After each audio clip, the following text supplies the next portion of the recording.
భారతదేశంలో ఎమర్జెన్సీ విధించి నేటికి సరిగ్గా 50 ఏళ్లు పూర్తవుతోంది. 1975 జూన్ 25న అప్పటి రాష్ట్రపతి ఫక్రుద్దీన్ అలీ అహ్మద్ దేశంలో ఎమర్జెన్సీ విధించారు. దాదాపు 21 నెలల పాటు ఈ ఎమర్జెన్సీ కొనసాగింది. చివరికి 1977 మార్చి 21న ఈ అత్యవసర పరిస్థితి ముగిసింది. ఎమర్జెన్సీ కాలంలో రాజకీయ, విద్యార్థి సంఘ నాయకులతో పాటు పాత్రికేయులు సైతం జైలు జీవితం గడిపారు. ప్రజలు అనేక నిర్బంధాలను ఎదుర్కొన్నారు. అప్పటి ప్రధానమంత్రి ఇందిరాగాంధీ తీసుకున్న ఈ నిర్ణయం దేశవ్యాప్తంగా పెను ప్రకంపనలు సృష్టించింది.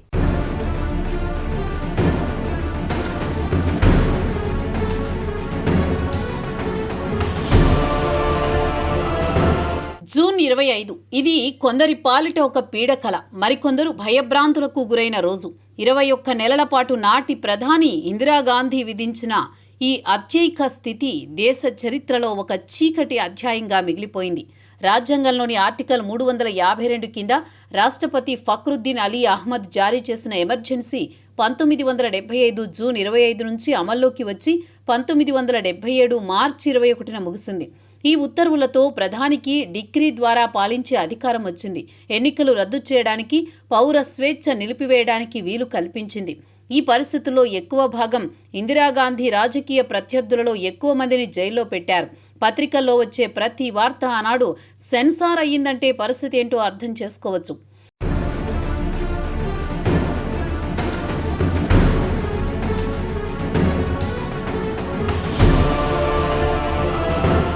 ఎమర్జెన్సీ సమయంలో 1-2 కాదు, సుమారు 1,00,000 మందికి పైగా రాజకీయ ప్రత్యర్థులు, జర్నలిస్టులు, అసమ్మతివాదులను జైల్లో పెట్టారంటే పరిస్థితి ఎంత దారుణంగా, దుర్మార్గంగా ఉండేదో అర్థం చేసుకోవచ్చు.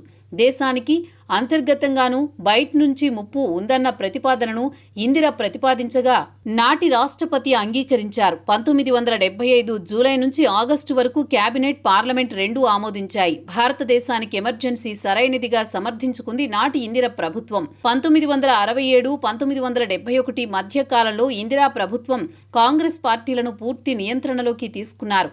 పార్లమెంటులో భారీ మెజారిటీ పొందారు. కేంద్ర ప్రభుత్వ అధికారాన్ని ప్రధాని కార్యాలయంలో కేంద్రీకరించడం ద్వారా మరింత పట్టు సాధించారు.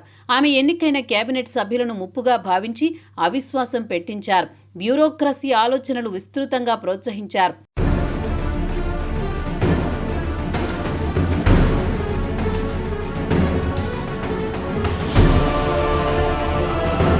భారతదేశంలో అత్యవసర పరిస్థితి విధించిన సమయంలో తాను యువ ఆర్ఎస్ఎస్ ప్రచారకుని అని ప్రధాని మోదీ తెలిపారు. ఎమర్జెన్సీకి వ్యతిరేకంగా ఉద్యమించారని, అది తనకు ఎన్నో విషయాలు నేర్పించి అనుభవాన్ని ఇచ్చిందన్నారు. ప్రజాస్వామ్యాన్ని కాపాడుకోవాలో నేర్చుకున్నానని తెలిపారు. ఎమర్జెన్సీ సమయంలో తన అనుభవాలలో కొన్నింటిని సేకరించి బ్లూ క్రాఫ్ట్ డిజిటల్ ఫౌండేషన్ ఒక పుస్తకంలో ప్రచురించిందని ప్రధాని మోదీ తెలిపారు. దీనికి ఆనాడు ఎమర్జెన్సీకి వ్యతిరేకంగా పోరాటం చేసిన నాయకుడు, మాజీ ప్రధాని దేవెగౌడ ముందుమాట రాశారని అన్నారు. ఎమర్జెన్సీ డైరీస్ పేరుతో తీసుకువస్తోన్న ఈ పుస్తకం ఆనాటి జ్ఞాపకాలను గుర్తు చేస్తోందని మోదీ తెలిపారు.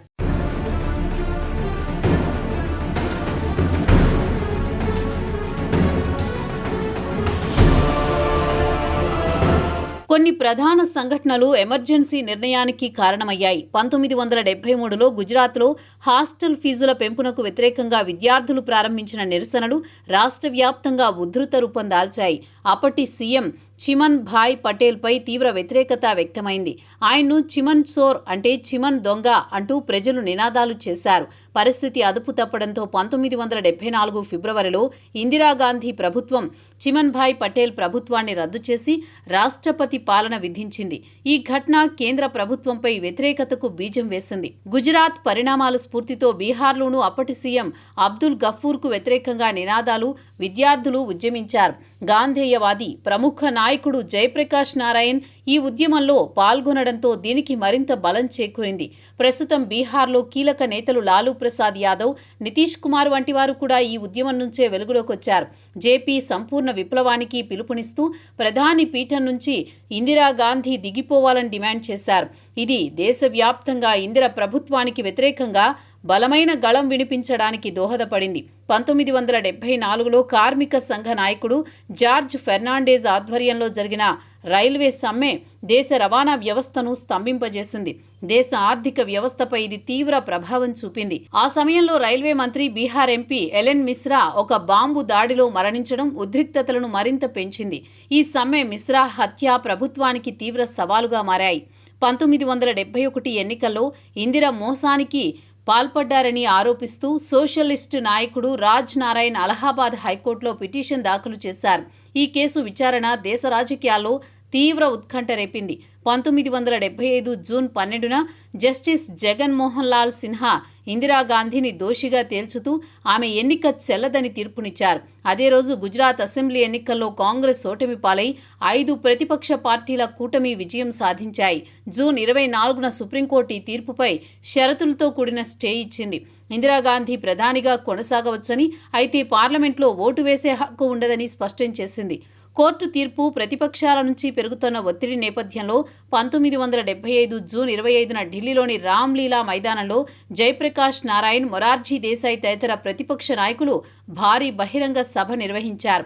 రాజ్యాంగ విరుద్ధమైన ఆదేశాలను పాటించవద్దని వారు పోలీసులను, సైన్యాన్ని కోరారు. ఇందిరాగాంధీ తమ ఉద్యమం ముందు నిలబడలేదని మొరార్జీ దేశాయ్ ఆ సభలో ప్రకటించారు.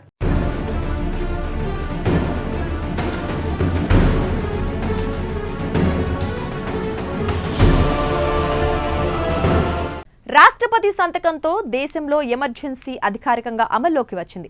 పౌర హక్కులు సస్పెండ్ చేశారు. ప్రతిపక్ష నేతలను అరెస్ట్ చేశారు. పత్రికలపై సెన్సార్షిప్ విధించారు. ఈ ఎమర్జెన్సీ సుమారు 21 నెలల పాటు కొనసాగి భారత రాజకీయాలపై చెరగని ముద్ర వేసింది. అత్యవసర పరిస్థితి సమయంలో రోజులను గుర్తు చేసుకుంటూ ప్రజల్లో అవగాహన కల్పించే కార్యక్రమానికి ఆంధ్రప్రదేశ్ బీజేపీ శ్రీకారం చుట్టింది. రాష్ట్ర వ్యాప్తంగా ఎమర్జెన్సీపై అవగాహన సదస్సులు నిర్వహిస్తోంది.